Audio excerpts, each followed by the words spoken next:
দেখুন, জীবনের উন্নতির চাবিকাঠি আপনার বার্থ চার্টেই লুকিয়ে আছে। আপনার বার্থ চার্টে সব দেওয়া আছে। ভালো যেরকম হয়, খারাপ সেরকম হয়। যেরকম সব ভালো কোনো মানুষই পায় না, আবার সব খারাপ কোনো মানুষই পায় না। ঠিক আছে? কিছু না কিছু ভালো, কিছু না কিছু খারাপ নিয়ে প্রতিটা মানুষ এই জীবনে জন্মগ্রহণ করেছে। এবং তার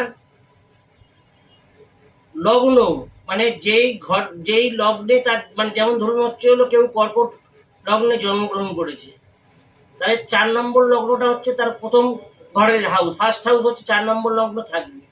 এইবার এই 4 নম্বর লগ্ন হচ্ছে চন্দ্র, অধিপতি চন্দ্র, এই 4 নম্বর লগ্নের অধিপতি চন্দ্র।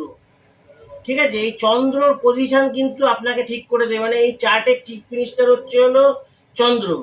এই চন্দ্রের পজিশন আপনার ঠিক করে দেবে যে আপনি, মানে আপনার কতটা বল আছে চার্টে, কারণ এই চার্টের মেইন হচ্ছে চিফ মিনিস্টার চন্দ্র। এবং চন্দ্র দ্বিতীয় হাউসে কিন্তু দিয়েছে হচ্ছে হলো ফিফথ হাউস, যেটা ফিফথ লর্ড, সেটা হচ্ছে হলো সান।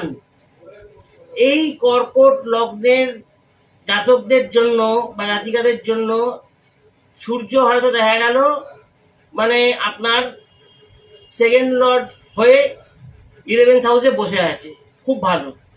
সেকেন্ড লর্ড হয়ে সেকেন্ডের সাথে 11th-এর কানেকশন খুব ভালো হয়। ঠিক আছে? এবার টাকা পয়সা আর লাভের সাথে যোগাযোগ থাকলে খুব ভালো। কিন্তু অনেকেই বলতে পারে আপনাকে আপনি চুনি পড়ে নিন, আপনার দারুণ উন্নতি হবে। চুনি অবশ্যই আপনার জীবনটাকে বুস্ট করবে, টাকা পয়সা আনবে, কিন্তু তার সাথে সাথে আপনার রোগও আনবে।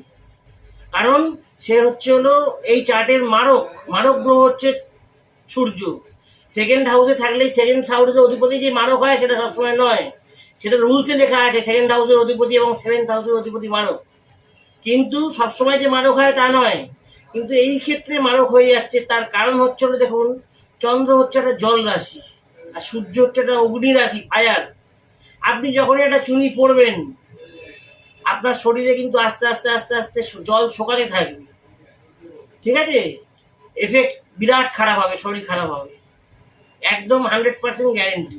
অতএব যখনই কোনো পাথর বা রত্ন ধারণ করবেন, সেটা কিন্তু একদম হিসাব করে দেখে নিতে হয় যে এই পাথরটা আমায় ফল দেবে কিনা। আর খারাপ গ্রহ, যদি কোনো গ্রহ খারাপ থাকে, বল না থাকে, নিচস্থ অবস্থায় থাকে, তার পাথর কিন্তু ভুলেও পড়বেন না, সে কিন্তু কোনোদিনও আপনাকে রেজাল্ট দেবে না।